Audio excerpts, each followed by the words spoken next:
Hi, welcome to IELTS Augie. In this video, I'll do some part 1 questions from the LanguageCert C2 Mastery exam. And this section is more or less like the third part of the IELTS test. I've not prepared the answers, so these are going to be as natural as they can be. And to be sure of what I'm going to answer, I'll read the question twice in my mind and I will answer it. And of course, there's no one to ask me questions here, so I'll have to do that also.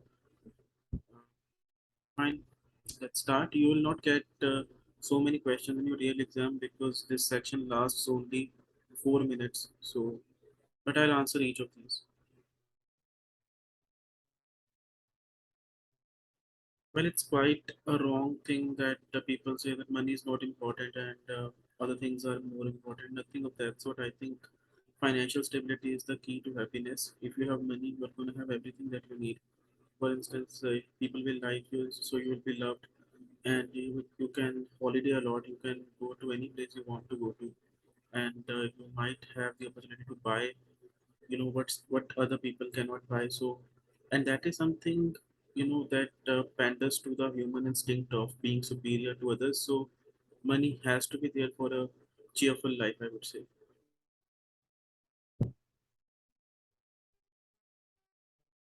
Yes, I think these people, these young ones, need to know what money is about because mostly because of pop culture and other things that are there, the moralistic basis.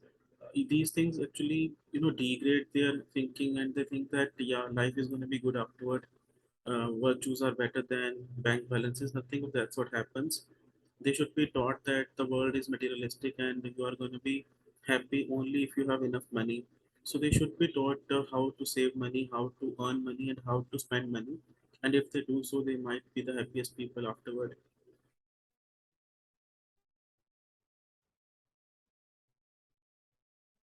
Well, not really, because credit card companies, you know, that by their name itself, they are saying that they are giving you credit. So you must be very thankful to them for giving you money and letting you have what you want to have without enough bucks with yourself. So they should not be blamed for irresponsible spending habits. Just that we should blame ourselves, or why to blame ourselves also? We are not our own enemies. So we should take account of the interest rate and what things we need and what things we actually want and what things are actually going to be useful afterward. So we should not fall victim to consumerism and buy anything using the credit cards. Credit should be used only if you add credit to your life, not because you are following some trends or something. So be wise with your spending and not acrimonious with the credit card companies.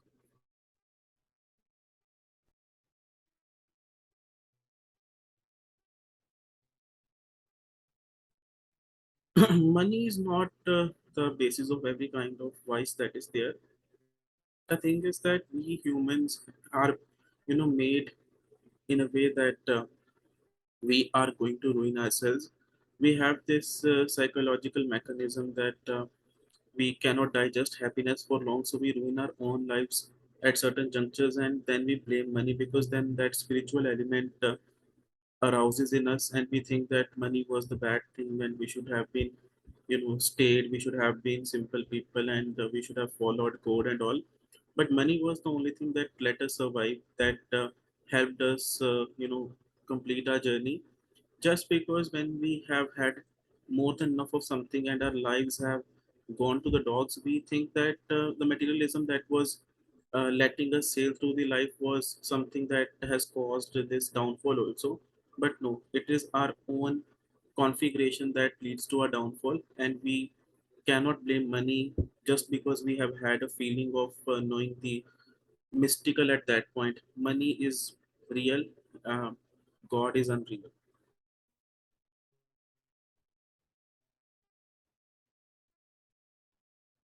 Good manners are the ones that I think are appropriate to the social etiquette, when you are not offending anyone, when you don't let others offend you also, and no one should be shocked by your mannerisms. No one should be guilty of meeting you, and no one should be backbiting about you after you have left. So good manners are the, you know, ways of behaving that leave a good impact on others, though they should not be confused with sucking up to someone.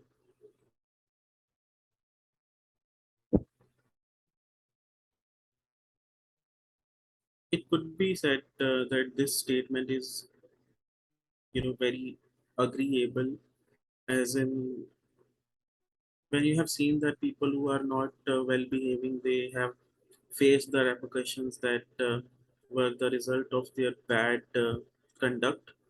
You can know that you have to be the opposite to sustain in society, and knowing the repercussions will make you aware of what the, you know agony can be afterwards. So yeah, you become scared, you get afraid of what the future is going to be, and you behave better. So yeah, it is a good way to learn from the antithesis.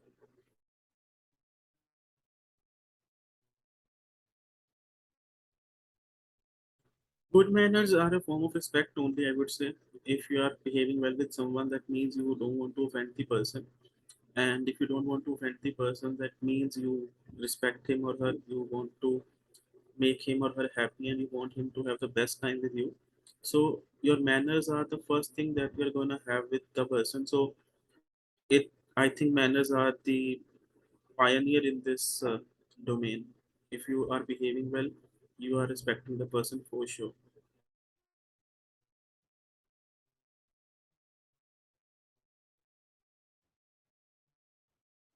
Sometimes rudeness and arrogance, because sometimes we don't like people and we tend to be narcissists on purpose. We think that we should give this person a piece of our mind, and we kind of try to, show them the worst times ever. For example, I do not like some of my aunts, so if I'm with them, I will, behave like a savage. I will tend to make the sight very awkward to them. To illustrate, I would eat improperly, or I would look at them like I am looking at perhaps pig. So they will be offended, and that is something that my bad manners vouch for. Sometimes it's ignorance also, like you have not seen the ramifications of the wrong social conduct, and you have been out of your house or your domestic environment for the first time, and you might not know how to behave in a particular situation. So yeah, in such cases you might be behaving in a way that is not appropriate to the atmosphere, and that is not your fault. This is your first time, and you have to know through your own experiences like what the right thing is and what the wrong thing is. So ignorance is the one that is making you not conform to the milieu, and that is completely fine.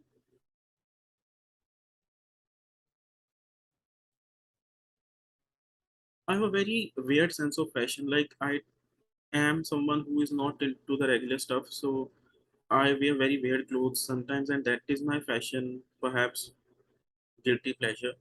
And yeah, I'm a fashion victim. I have dungarees. I have a pair of jeans that you know they have Captain America insignia on them. So I will not be able to wear that pair. Perhaps outside, the people who are around me would make fun of me. So I'm a fashion victim because of my kookiness. It's not that I spend a lot of money on fashionable things. I think my profession is like that. I don't have to go outside a lot. I work from home, so I don't have to buy many clothes. But whenever I buy clothes, I kind of become a bit clumsy.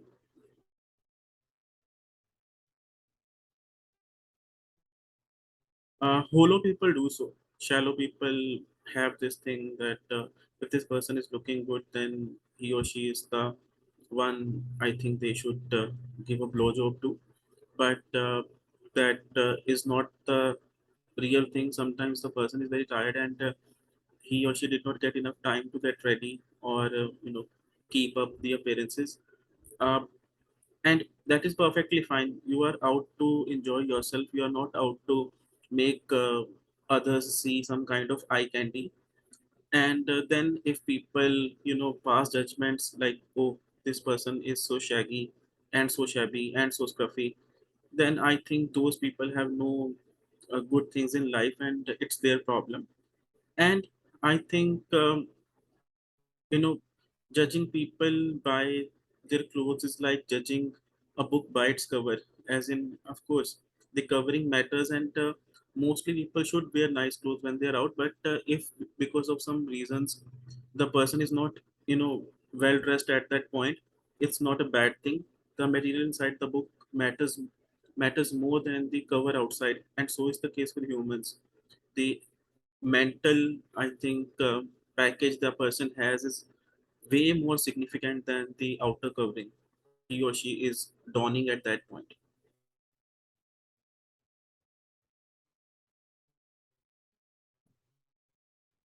Well, I don't think so. Nowadays, I'm talking about the current times, and now people have become a bit wiser as far as my circle is concerned. They know that people are not going to be satisfied ever, the other people, and we should not waste time pleasing them with our looks. And also people have become very sagacious in this regard, that they would not do any they will not participate in any unhealthy practices like wearing tight clothes. I'm not talking about Urfi Javed right now. And or maybe they will not purchase things that are way beyond their budgets. They will uh, you know prefer comfort to fashion and style. So people in my circle are quite wise. But yeah, I've seen some Instagram people who are all about you know looking like a dandy, or some dumb bimbos are also there who will spend, I think, all of their money on clothes and all. But each to his own.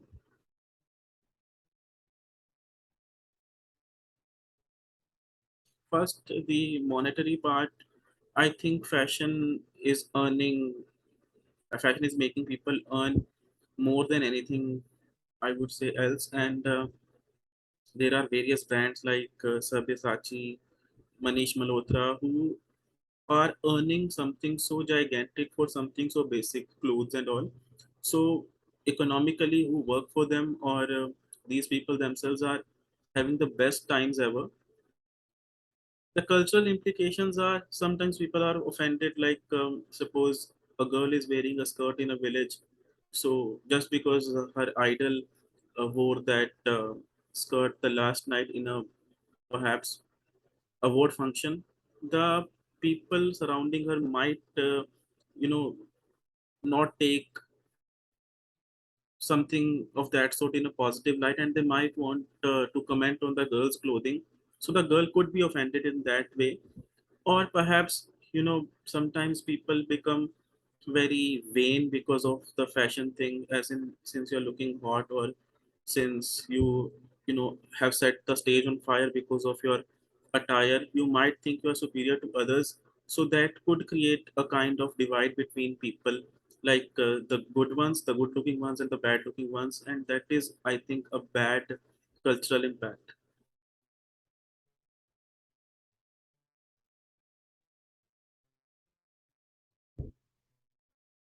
I think artists are very natural, because even if you learn the art of maybe any kind of art, then you have become a bit mechanical. And art is, I think, something that is very organic. You get ideas, you get your inspiration from things, and you do something that is way beyond the worldly norms. So I think it's something innate, though there have been people who have learned their crafts and excelled, like Billy O. But mostly I would think that you are born an artist rather than made an artist.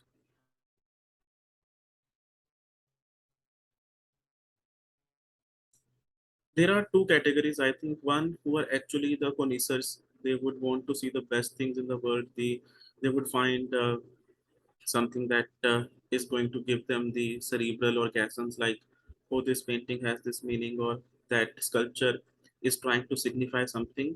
Then there are some people who just want to decorate their houses with something that might be pretentious, like, oh, I am an art specialist and I have bought this painting and it is in my living room.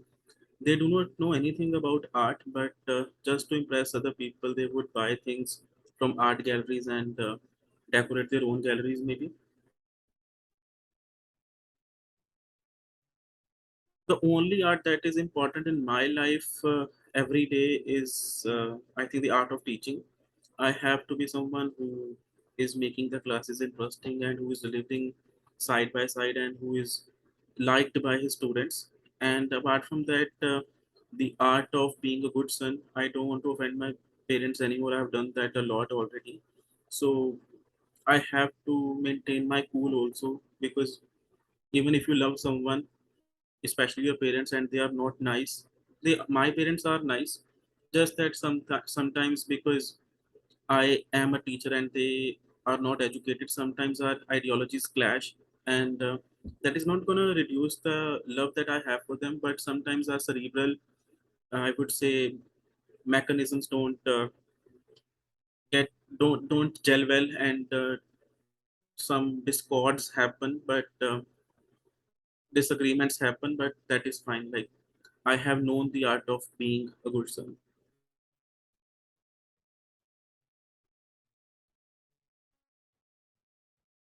Yes, I think it should be there, because s- our students, future is mostly reliant on what the uh, s- school curricula are teaching. Like, parents will consider the teachers' comments to be the gospel truth. So, students, if they have, an academic subject that is about drawing and painting, etc., then their parents might know the value of this thing, and they might get to know that their child can do something of this sort. So, and also the child might discover something about himself, like he or she might not be good at science, but he or she can draw the best pictures in the world. So that label of being a school subject, along with giving the child, some meaning in life, is going to be very fruitful at the end. So school curricula should have art as a, perhaps, fulcrum.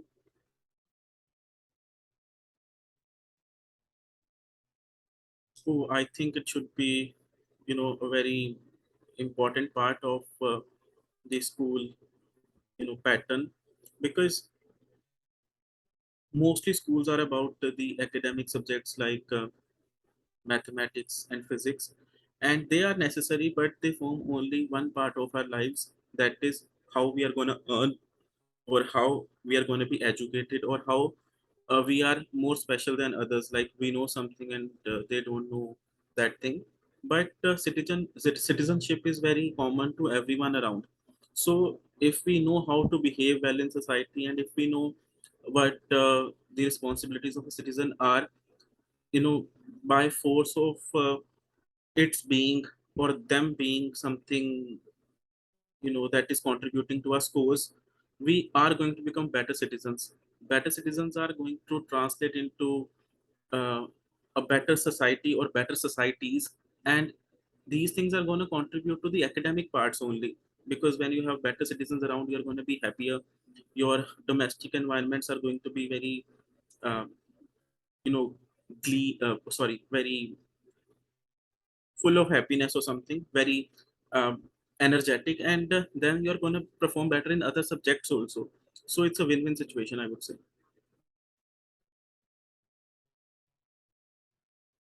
Humans are already very subjective, and one man's art is another man's pawn. So because there are so um, many unclear points already in our lives, so human rights should be very objective. They should be as clear as day. They should define something, so I would say, common for someone and everyone, that that if I can do this, that person also can do this, and we will be stipulated to perform in the right ways. So human rights have to be there in a very, I would say, pristine form.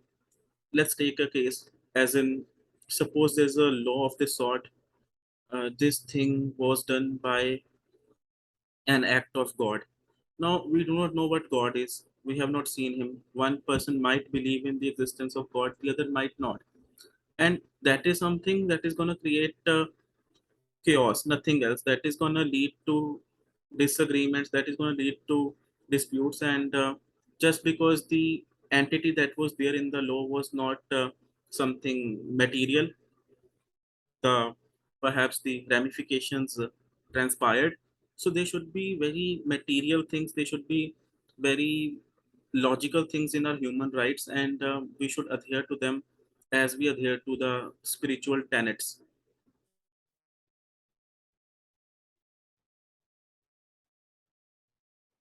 Well, not necessary, because we humans are very limited people even if we are rich. So it's up to you. We do not have a duty. First of all, moral is, not a right thing, is not the best adjective that humans have made. I think it's a burden. So if you want to help someone, do it, no problem, no problem with that. But if you are not able to help the other person, or if you feel burdened to help other people, no matter how poor they are, no matter what their places in society are, I don't think you should do that.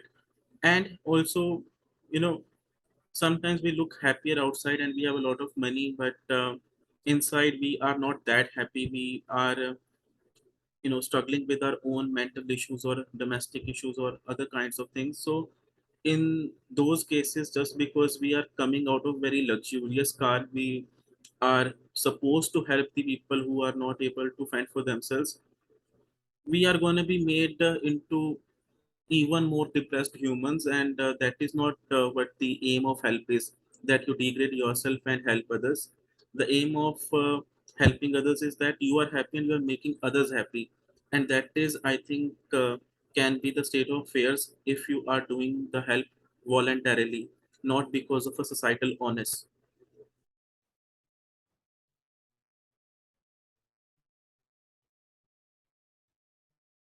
Okay, socially, I think the common rights are the best, because when we have something that makes us outweigh other people, we kind of tend to become evil, and we might do harm to someone, or we might inflict such things on people. So no, societally or socially, I think it should be something very all encompassing.